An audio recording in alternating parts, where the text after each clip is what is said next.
Hello, welcome to the Mutual Fund Show on NDTV Profit. I'm your host, Neeraj Shah. As always, the show aims to get you expert advice so that you can make smart choices in your mutual fund investment journey. On the show today, we have Kshitij Mahajan, Managing Partner and CEO of Complete Circle Wealth, and Prableen Bajpai, founder of FinFix Research and Analytics. Prableen and Kshitij, thank you so much, both of you, for joining us on the show. I'll start off with something that is very, very recent or has a bit of a recency bias and has been spoken about enough, but a lot of people have been asking questions. So I thought it was pertinent to talk about what are the short duration funds that could be thought of ahead of a rate cut cycle. I distinctly remember I talking to both of you on this topic, but because it's happened just post budget and there has been a bit of a discussion there, can we just revisit that? So probably I'll start with you on this one. Good afternoon, Neeraj. Great to be on the show. Short duration funds are typically those funds where the macro duration is between 1 to 3 years. And of course, we've seen the interim budget, set pace for how the macroeconomic stability is going to be in India. And of course, the scenario for the, interest rate movement that is already visible now. At this point, I would say that if we look at, firstly, the numbers that we've seen in the recent announcement by the finance minister, what we're looking at is consolidation on the fiscal deficit by about 80 basis points and then further 60 basis points consolidation, which is going to be great for the macroeconomic stability. And at this juncture, when we are going to look at some inflows into the bond markets next year with the inclusion of the index and overall interest in the Indian bond markets, given the current situation in China, I feel not just the short duration funds, because they're from the 1 to 3 year point of view. I think the longer duration funds still look very, very attractive. And at this point, there can be a tactical call made in the longer duration funds, where we've seen, the yields come down by a bit. But I think with interest rates going cuts in the coming quarters, probably that could settle somewhere about 6.5% by next year. So I think there is room for a tactical call in the longer duration space. The shorter duration funds are a suitable bet for those, Neeraj, where I feel that they do not want any negative surprises, up or downside.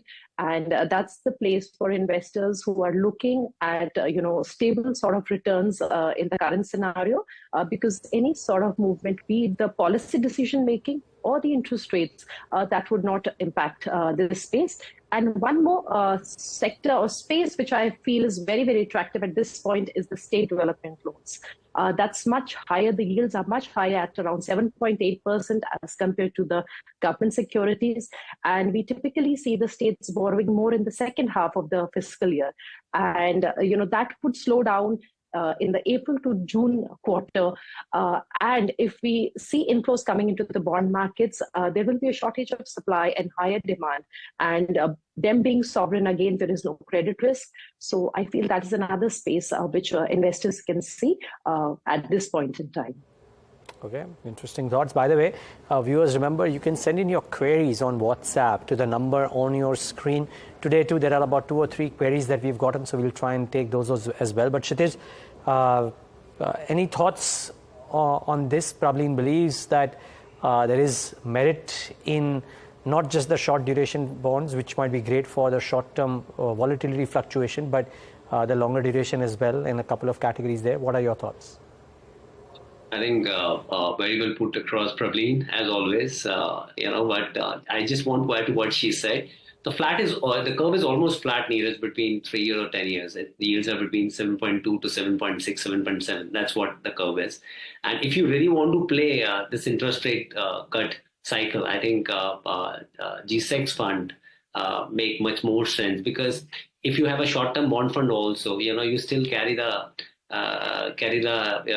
risk of if the interest rate will go up and then how things will work. Because modified duration across short-term funds are also between 1.5 to 2%. Obviously, you not have a negative returns, but then I think the real juice is on a longer duration side, where if you are at a peak of interest rate hike, or let's say you are expecting rate cut to come in next 1 year's time, I think one should look at a combination of a short-term fund and a G-Sec fund. That's what my senses. And if you're there for 1.5 years, 1.5 years of horizon, which is there with you, then you can actually make double-digit return in a debt fund. It is very much possible for you to do that. And otherwise, also there is no tax benefit now for you to keep holding it for 3 years. So if you have some money which is with you, which you don't require in recent times, let's say for a year and a half or two, you can do that. So there is this term called modified duration in all the funds. So I'll just make it simple. It is nothing but it's mere the volatility or sensitivity of your price movement of a bond vis-a-vis interest rate high. So most of the funds, short-term funds, have a modified duration of between 1.5 to 2.5, 3 years. But GSEC, depending on what GSEC you're buying, some fund managers that do dynamic buying of GSECs, like Suresh, he does for Bandhan GSEC fund. Again, there are no recommendation. I'm just giving an example. There, the modified duration is 9.5 years. So a 1% rate cut means that you will have a capital appreciation of 9.5, which is over and above your coupon on the GSEC. SBI has 6.5 years of modified duration. ICICI is running a 4.5 year of modified duration. So a good combination of a short-term fund, let's say if you have 100 rupees, and a gilt fund is a better way of looking at it, where you can target somewhere pre-tax between 9 to 10% return on a portfolio basis next 1 year's time on a fixed income side. So there's no guarantee of this, but I'm saying that if the rate cut will happen, then capital appreciation will come immediately, not wait for a year or two to come. So that is something that you should look at, and look for those asset management houses where you have seen a consistency of a fund manager and where you have seen very less accidents in the past. I think that's the right way of looking at it. Not as recommendations, but are there examples of such houses? I'll quickly take that before we move to the next topic. But Kshitij, any examples? So I think on short term, I like, this is something which I like: HDFC short term, ICICI short term, and Nippon short term. These are the three funds which right now are good. And on GSEC, as I said, Bandhan is good, SBI is good. These are the two GSEC fund which have a good modified duration, which can actually give you a good return if rate cut will happen. Got it. Probably same thing to you, not as a recommendation, but as an example, so that people can study them from your recommendation, from your preference list. So Neeraj, I'll just add another category here before I give some names. I think that is the dynamic bond category. And if investors are not sure, they want to capitalize on this, futuristic interest rates that we're looking at, but are not very unsure, then when would they exit that fund? I think for those investors, probably they can look at an actively managed fund, which is, dynamically managed by the fund manager. They know how to take the calls. So part of their portfolios are positioned with GSEC, longer duration. They also have the buffer for shorter duration. So maybe that is also something that investors can look at. Some names in the dynamic category would be from ICICI. They can look at Bandhan. And in the short duration funds, again, I think the credible names are like Kshitij mentioned, HDFC, SBI, ICICI, Bandhan. I think these are fund houses which have proved themselves even during the credit crisis. So I think names, with credible track records and no incidents of credit, I feel I would like to go with those. Okay. A quick segue into the equity side now, because, and Kshitij, I'll start with you on this. PSUs have been the talk of town for the last 12 months, more so in the last 1 month. And I was trying to understand, if people have investments in the PSE ETF or any of the PSU funds, is it wise to book take some money off the table? Any thoughts here? So given an option, if I have money, on the PSU side, where the valuations are really stretched, I think it is wise. So there are many big companies which are still at a reasonable valuation, which started moving. The returns are good. So one is the price movement which is there. So you might be saying 50% return, 60% return, or maybe doubling of few of the names on the PSU banks as well as PSU companies, Navratn's side. But here I'm talking about the valuation part also. Having said that, most of these companies, if you see last 9-10 years returns have not been very good. So because the rally has been so sharp, and in some of the cases, valuations are very high, I think I agree with you. If it's my portfolio, I would have booked a profit at these valuations and look at those businesses where valuations are reasonable. So it is, I think it does make sense to look at that part, because sometimes it looks scary because you have a valuation which are in a range of 40, 50 or maybe 60 trailing. But at the same time, the earning growth expected for next 4-5 year guidance is between 14, 15 or maybe 16, 17, not more than that. So that is very tricky. So I think till when this this can continue, I'm not pretty sure. So I think it's good to look at taking some money off the table. Probably you believe that too? PSUs have done exceptionally well, and I would partially agree with what Kshitij is saying that Neeraj, being a sector or a thematic fund, I think it's always good to book some profits when there is such a run up.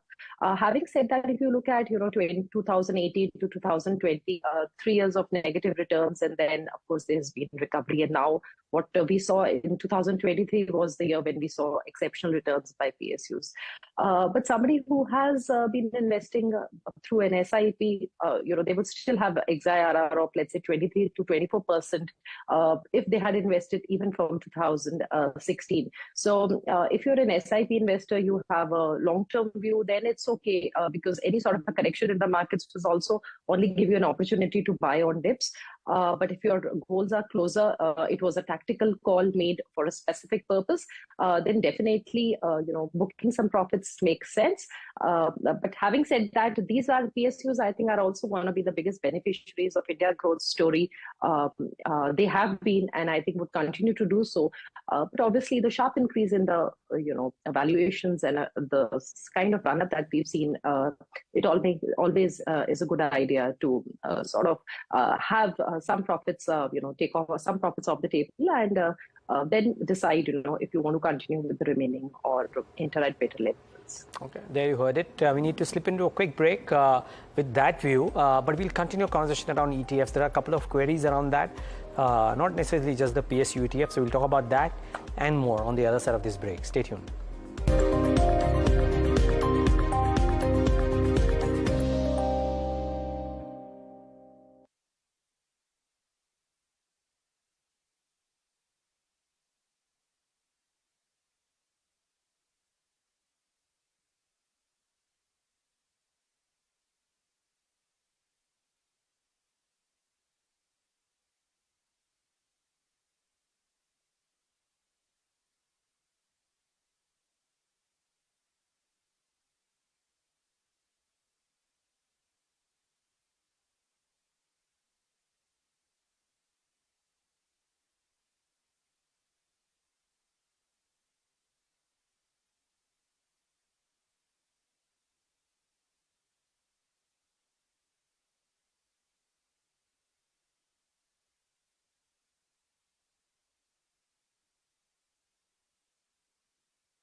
Back with the mutual fund show. Time to take some queries because one of the queries is pertaining to an ETF, a different kind of an ETF. But nevertheless, there is a query that we have from Dhyaneshwar of Mumbai. He is ages 72 years.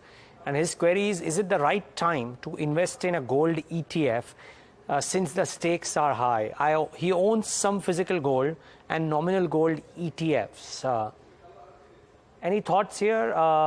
Prableen, can I come to you on this one? He wants to invest in gold ETF, right? He's asking whether it's the right time. Yes. Okay, so gold has actually seen a rally. It's the silver jubilee of gold. For 25 years, we've seen in dollar terms gold prices go up. And gold, I think, always has a very crucial role to play in any portfolio. It's a stabilizer, it's a diversifier, adding a new asset class, of course. Having said that, I think if he's looking to invest in an ETF, he can probably take the FOF route and invest again in a staggered manner through an SIP. But he needs to understand that the taxation now is not very, very favorable. Whatever gains he makes on the gold ETF or on the FOF would be taxable at slab. So I think, Neeraj, if he's looking to invest in gold, sovereign gold bonds would make better sense. And that can be done in tranches. So every time there is a issue for the SGBs, he can have a certain allocation. So overall decide his allocation towards gold and then park it in tranches in the next 1 or 2 years. Okay. So that's on gold ETFs. Gyaneshwar, I hope you got the answer that you wanted. We'll move on to another query because there is only as much time on the show. And the next query is from Jyoti Raja. Jyoti Raja says, I've been maintaining my emergency fund in a combination of savings bank and liquid funds. With the new tax rules, should I use arbitrage funds instead? What are the advantages? I believe the answer is a yes from Kshitij, but I'll still ask him to give his response. Anything which is less than 2 months, you should keep parking that fund in your liquid funds. There's a lot of 1 month in arbitrage fund, but I still believe that somebody want to park an arbitrage fund, you should look at parking it above 2 months. You are on the right note that yes, arbitrage fund is much more tax friendly also. And let's say if you require funds in 5-6 months time also, you can still get away with by paying 15% tax only, and at the same time a higher return. So right now spreads, you normally get to know about spreads in the beginning of a month only. You can check from your asset management company in which you are parking. Spreads are really good, and you can expect this month also 6.5% return, annualized basis return on arbitrage side, which make it post tax 5.5, 5.75 for you. Post-tax up to 15%. So that's almost doubler post-tax return as your saving bank or liquid fund returns. Post-tax if you're in higher bracket. Now, neither people who are, let's say, in no tax or low tax bracket, there we have to see that how things will shape up. Right now, spreads are good. It looks good, that you can look at arbitrage part. But tomorrow, spreads will not be that attractive. At that time, you have to take a call whether liquid funds are giving you better returns or arbitrage is giving you better returns, because arbitrage funds is treated like a capital appreciation. Taxation is like equity. Irrespective of whatever bracket you are in, you have to give a capital gain long term or short term. So that is something once spreads will narrow down, then you have to take a call. Okay. Well, and that is a pertinent point as well. Now, to the burning question in everybody's mind is about more than PSUs, because PSUs are maybe recency bias, but what within the small cap universe is worth staying invested in, because everything is expensive and small caps are maligned as the ones which have run up too fast, too soon, a lot of valuation bubble, etc. But surely everything is not like that. So there might be some small caps and some small cap funds, therefore, which might be a great place to stay in. So we are kind of inverting the problem, as Charlie Munger says, right, Prableen, that always invert. So I'm inverting. Small caps are expensive. Yes, you should profit book. Yes. But surely there is something that is worth staying invested in. What is that? All right. So just like PSUs, Neeraj, even the small caps, if you look at from 2006 onwards, if you're an SIP investor, it's given high double-digit returns. So at this point, if you're looking to make fresh allocations, definitely I would say the trend is that when there's a strong run-up, the index tends to outperform. And, in 2023, only 5 small cap schemes were able to outperform the index. At this point, I would say that, look at actively managed funds in the small cap space. Look at those schemes which are investing in sector leaders, are looking at quality rather than following momentum. So few names would be ICICI, Tata, I think SBI. They haven't performed that great, but I think they will have the potential of delivering good returns over the next 5 years, perhaps. And if you're looking at small caps, investors also need to tone down their expectations for this year.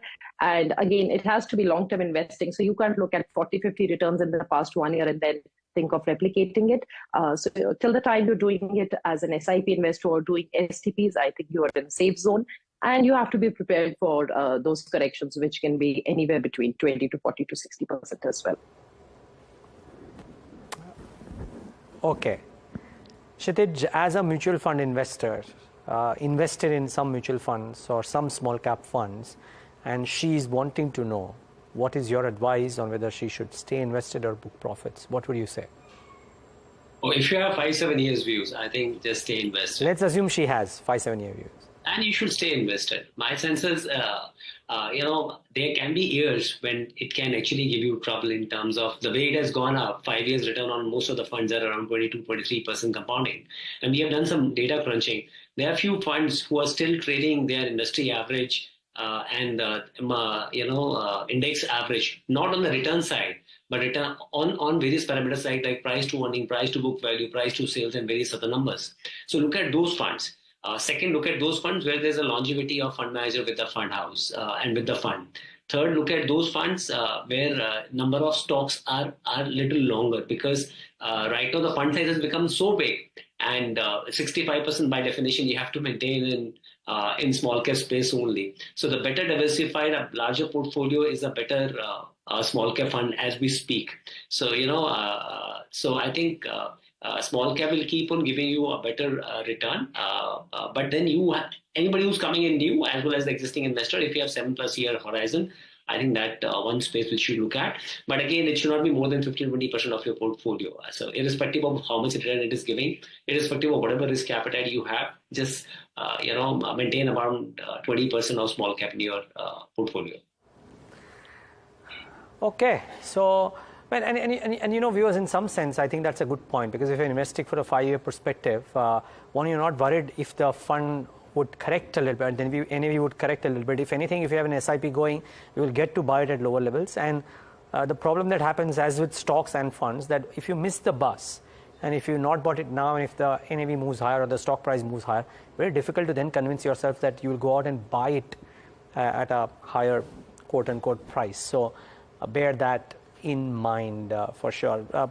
Prableen, just wondering, any names, anything that you've kind of told your clients to stay invested in the small cap side? Sorry if I missed it earlier, and if you said it earlier. Right. Small caps, Neeraj, because we know that it's going to be a beneficiary of India growth story, probably more than the large cap space, with the unorganized sector becoming organized, probably interest rate cuts going forward. I think the names I took, look good to me are Tata, ICICI, SBI has been one of the very credible fund houses in the space. There are others as well, like Kotak, Nippon, which have managed their funds very well. But I'll go with a slightly smaller size of AUM at this point.